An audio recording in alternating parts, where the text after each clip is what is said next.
Hi, welcome to రక్షితశ్రీ YouTube ఛానల్కి welcome అండి. మీతో మాట్లాడి నేను చాలా రోజులు అయిపోయింది కదా.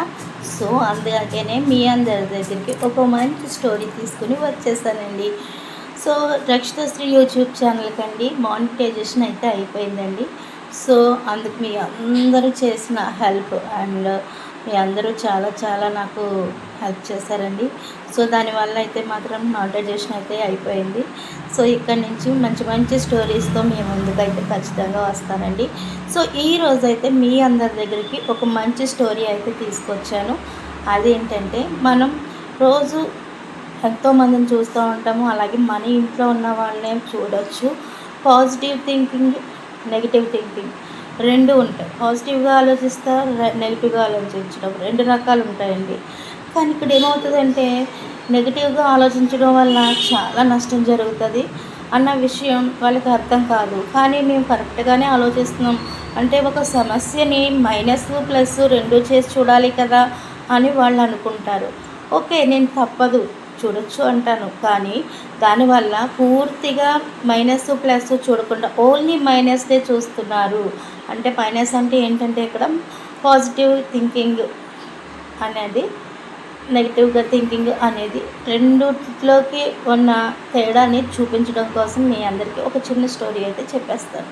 సో వినేసేయండి. మరైతే ఈ స్టోరీలో వచ్చేసి ఒక అబ్బాయి, ఇద్దరు అబ్బాయిలు అయితే ఉంటారండి. ఒక అబ్బాయి వచ్చేసి ఏంటంటే ఆనంద్, ఒక అబ్బాయి పేరు వచ్చేసి భాస్కర్. సో ఆనంద్ వచ్చేసి ఎప్పుడు చిరునవ్వుతో ఉంటాడు. మంచిగా ఎలాంటి పరిస్థితులు వచ్చినా, ఎలాంటి వాటిని వచ్చినా తట్టుకుంటాడు. అలాగే చిరునవ్వుతో ఉంటాడు. ఎప్పుడు కూడా నెగిటివ్ ఆలోచనలు అస్సలు రానివ్వడు. సో తన ఫ్రెండ్ భాస్కర్ ఉన్నాడు.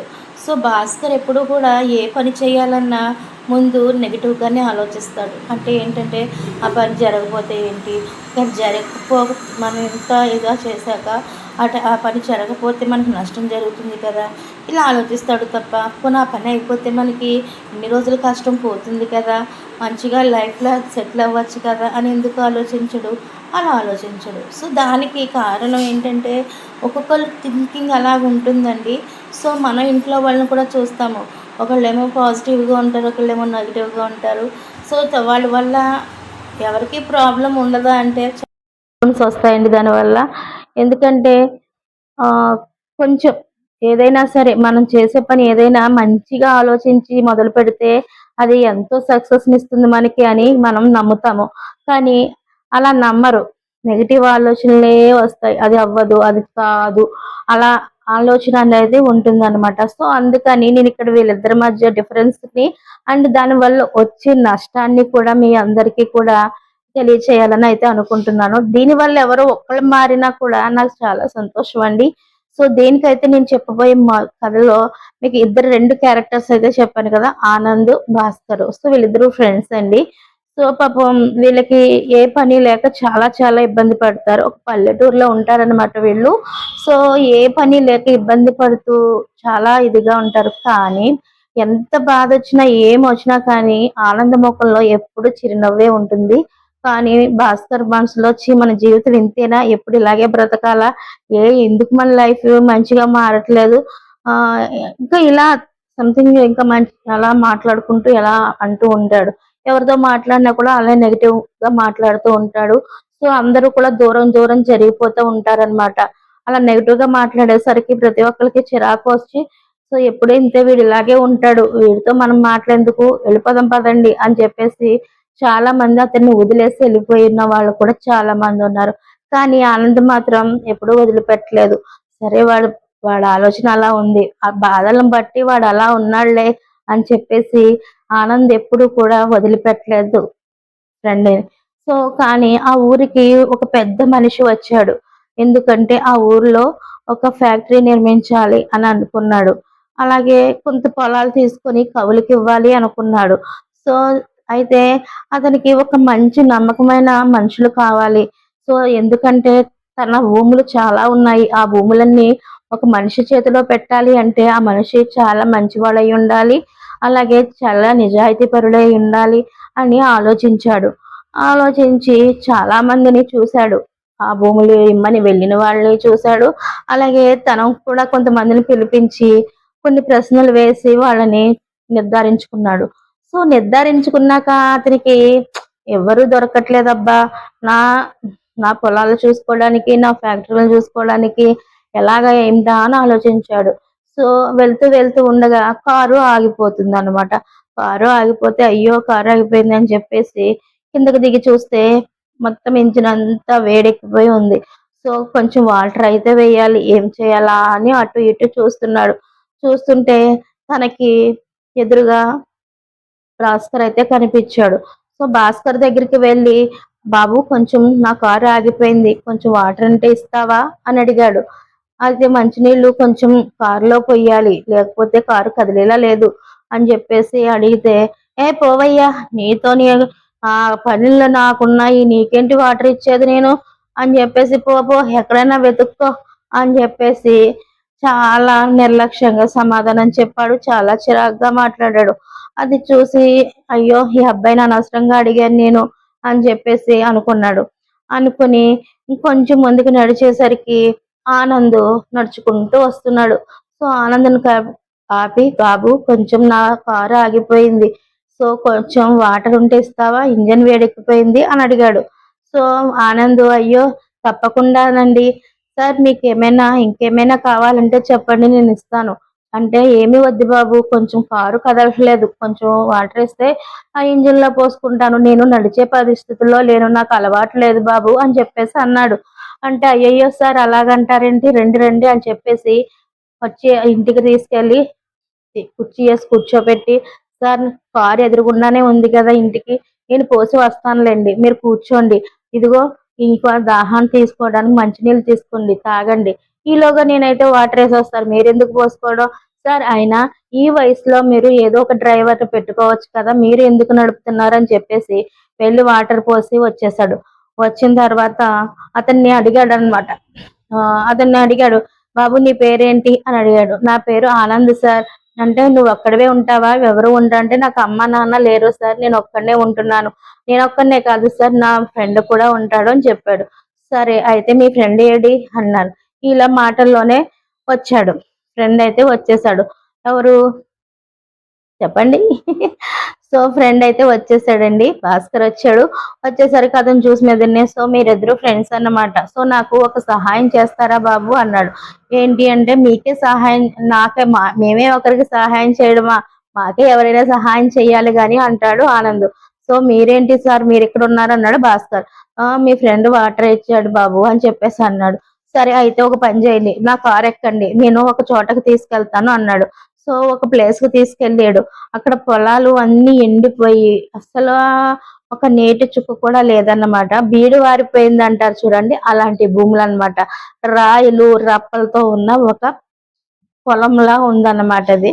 సో తీసుకెళ్ళి అన్నాడు, ఇదంతా మీరు మీ ఇద్దరికి సరిసగం చేసి అప్పచెప్తున్నాను. ఇది ఈ పొలాన్ని ఇది మట్టిలి ఇయన్నీ ఉన్నాయి కదా! దీన్ని పచ్చగా పండిస్తే, పచ్చగా చేస్తే ఎవరైతే పచ్చగా చేస్తే మొక్కలేసి లేకపోతే ఎలా అయినా సరే పచ్చగా ఉండాలి. అలా చేసిన వాళ్ళకి నేను ఉద్యోగం ఇస్తాను. మంచి ఉద్యోగం ఇస్తాను. మంచి జీతం ఇస్తాను అని చెప్పాడు.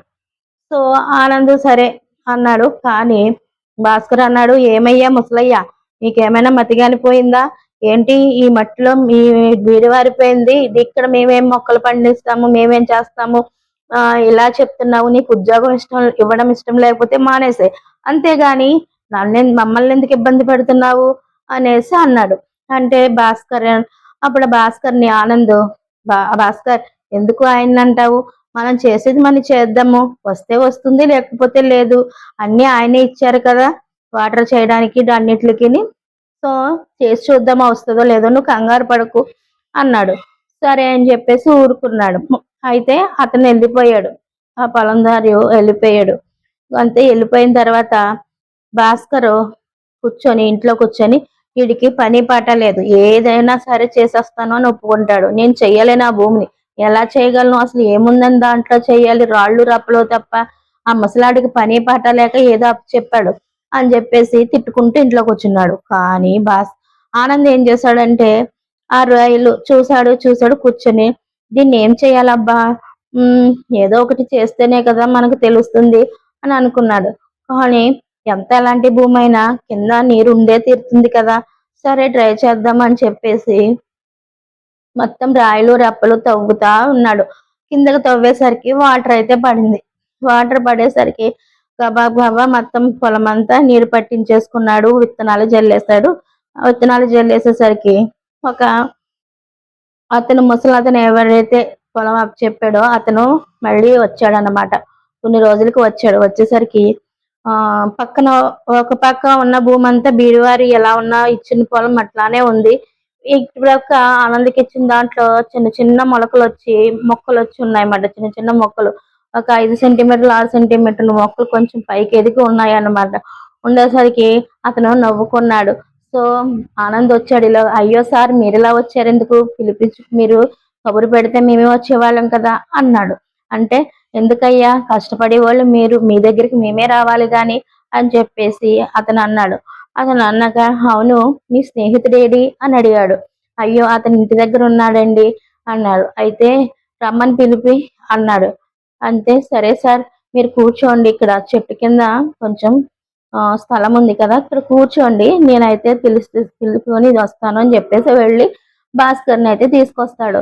చేయండి అయ్యా ఏంటి నీ పొలం అట్లానే ఉంది అంటే ఏం చేయమంటారు ఏముందని అందులో పండించమంటారు అన్ని రాళ్ళు రప్పలే అంటే మరి మీ స్నేహితుడు చేశాడు కదా. స్నేహితుడు చేస్తాడండి ఎప్పుడు తను అలాగే ఆలోచిస్తాడు. నీదైతే మీరు ఇచ్చిన రోజునే ఆలోచించాను ఇది అవ్వదు కాదు ఎందుకు వచ్చింది మనకు శ్రమ వేస్ట్ తప్ప అని ఆలోచించాను. అంటే అసలు పనంటూ మొదలు పెట్టావా నువ్వు అని అడిగాడు అతను. నేను అసలు పనే మొదలు పెట్టలేదు సార్. అసలు ఏముందయ్యా ఇందులో సార్? ఇందులో ఏమున్నాయి? అన్నీ కూడా రాళ్ళు రప్పలు అన్నీ ఉన్నాయి. ఏమీ లేవు ఏదో పండించేయమని చెప్పేసి వెళ్ళిపోయావు. అయితే మీ స్నేహితుడు ఎలా పండించాడు? ఏం సో అసలు నేను ఏమీ చేయలేదు సార్ ఇదేమి జరగదని నాకు తెలుసు అన్నాడు ఫ్రెండ్. అతను భాస్కర్ అయితే అతను చెప్పాడనమాట. సో అప్పుడు ఏమంటాడంటే అతను అసలు మొదలు పెట్టలేదు. అలాగే ఇంకోటి ఏమిటంటే చెయ్యకుండానే ఏమీ జరగదు ఏమీ కాదు ఎందుకు వచ్చింది పొలంలో ఏమీ కాదు అని ఎలా అనుకున్నావు? ఏదైనా ప్రయత్నం చేస్తే కదా ఏదైనా కానీ మన ప్రయత్నం మనం చేయాలి. తర్వాత భగవంతుడిది అని అనుకోవాలి. అంతేగాని ఏ ప్రయత్నము చేయకుండా మన ప్రయత్నం ఏమీ లేకుండా దేవుడా దిక్కు నువ్వే అని దండం పెడితే ఎలా జరుగుతుంది అనుకుంటున్నావు ఏదైనాను అనుకుని అతనైతే ఆ పెద్ద మనిషి ఎవరైతే ఉన్నారో అతను భాస్కర్ని అన్నాడు. అంటే ఊరుకోవయ్యా ముసలయ్యా నువ్వు చెప్పేవన్నీ ఇలాగే ఉంటాయి బాగా డబ్బు ఉంది కాబట్టి నువ్వేం చెప్పినా కరెక్టే అంటారు అనుకుంటున్నావు. నేనైతే అలా ఒప్పుకోను. ఏదైనా జరిగితే జరుగుతుంది అని అనుకోవాలి. అదేం జరగదు అనుకున్నప్పుడు ఎందుకు మనం చేసి పాటలు పడడం నాకు అది ఇష్టం లేదు. అందుకే ఏమీ చేయలేదు ఇంట్లో కూర్చున్నాను అన్నాడు భాస్కర్. అప్పుడు సరే సరే నీదైతే నీది ఏం ఆనందం మరి నువ్వెందుకు అలా అనుకోలేదు అన్నాడు పెద్ద మనిషి. ఎందుకు సార్ ఎందుకు జరగదు? మన ప్రయత్నం మీరే అన్నారు కదా మానవ ప్రయత్నం చేయాలి తర్వాతే భగవంతుని మీద వేయాలి భారం అని నేను అదే చేశాను సార్. నాకు జరిగింది నాకు చేతనైంది నేను చేస్తాను భగవంతుడు ఆ తర్వాత నీదే భారం అంతా అని దండం పెట్టుకొని పని మొదలు పెట్టాను. కానీ ఆ భగవంతుడు నా మొర విన్నాడో ఏమో నీళ్లు పడ్డాయి పండించాను ఇలాగ మొక్కలను అయితే చేశాను. ఈసారి మీకు ఇప్పుడు ఓకేనా అన్నాడు. తప్పకుండా ఆనంద్ నువ్వు చేసిన మంచి పని నాకు బాగా నచ్చింది. ఇంకోటి నీ ఆలోచన విధానం ఏదైతే పాజిటివ్నెస్లో ఉందో అది నాకు బాగా నచ్చింది. ఎప్పుడైనా ఏదైనా పని మొదలు పెట్టేటప్పుడు పాజిటివ్గా ఆలోచించాలి. అంతే తప్ప నెగిటివ్ అన్న మాటల్ని ఎప్పుడు కూడా మైండ్ సెట్లోకి రానివ్వకూడదు అని చెప్పేసి ఆ పెద్ద మనిషి ఆనంద్ని ఒకటే మాట అన్నాడు. నువ్వు సాయంత్రం మా ఇంటికి రా మా మహల్కి వస్తే నీకు ఉద్యోగానికి సంబంధించిన అన్ని విషయాలు చెప్పడానికి ఒక అతన్ని నియమించాను. అతను అన్ని నీకు చెప్తాడు. నువ్వు ఇక నుంచి మా ఫ్యాక్టరీలు అలాగే ఈ పొలాలు అన్నీ కూడా నువ్వే చూసుకోవాలి.